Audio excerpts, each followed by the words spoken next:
ఈ వీడియో చేయడానికి ముఖ్య కారణం నేను ఒకటి చెప్పదలుచుకున్నా. ఈ కొత్తగూడెము సింగరేణి కాలరీస్ వల్ల మెయిన్ హాస్పిటల్ ఎంత అద్భుతంగా ఉంది అని నేను అనుకోలేదు ఇన్ని రోజులు. సో చాలా ఎక్సలెంట్గా ఉంది. నేను కూడా ఇక్కడ చూసిన దాంట్లో కానీ ఇక్కడ వచ్చే పేషెంట్స్ అంతా బాగానే ఉన్నారు. సో పేషెంట్లు కూడా బాగానే వస్తున్నారు, చాలామంది, కొన్ని వందలు కాదు వేలలో వస్తున్నారు. సో ఇంత అద్భుతంగా ప్రజలకి ఒక మంచి మనకు సింగరేణి వాళ్ళకి చాలా హెల్ప్గానే ఉంది.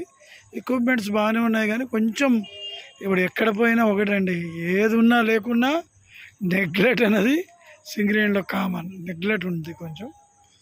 సో ఇది ఎక్కడ చూసినా అట్లే ఉంటుంది. సో అదొకటి తప్ప మిగిలిన అన్నీ చాలా బాగున్నాయి ఫ్రెండ్స్. సో ప్లీజ్ ఎవరికైనా మన సింగరేణిలో ఏది ఉన్నా కానీ దీన్ని విజిట్ చేయవచ్చు. చాలా బాగుంది. ఇది కొత్తగూడెం మెయిన్ హాస్పిటల్ చాలా బాగా నచ్చిందండి నాకు. వాతావరణం కానీ చెట్లు కానీ భలే పెట్టారండి. అసలు ఏదో నేను ఫస్ట్లో రాగానే అరే ఇక్కడ ఎక్కడుంది హాస్పిటల్, ఇంకెక్కడ లోపల ఉందా అనుకున్నా, కానీ ఇంత మంచి హాస్పిటల్ ఉంటుందని నేను ఊహించలేదు. అంటే ఏరియా కానీ లోపల క్లీనింగ్ ఉందండి, చాలా క్లీన్ ఉంది. మేబీ ఎస్ నాకు ఇప్పుడు అర్థమైంది. ఎందుకంటే రీజన్ పక్కన హెడ్ ఆఫీస్ ఉంది. Yes, that's the main matter. So head office ఉండడం వల్ల మాత్రమే క్లీన్ ఉంది అనుకోవచ్చు అని నేను అనుకుంటా.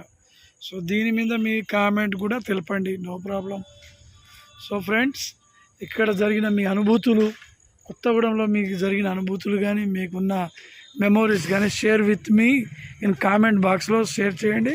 Thank you. అలాగే నా ఛానల్ని సబ్స్క్రైబ్ చేయడం మాత్రం ఎట్టి పరిస్థితిలో మర్చిపోకండి. Thank you friends.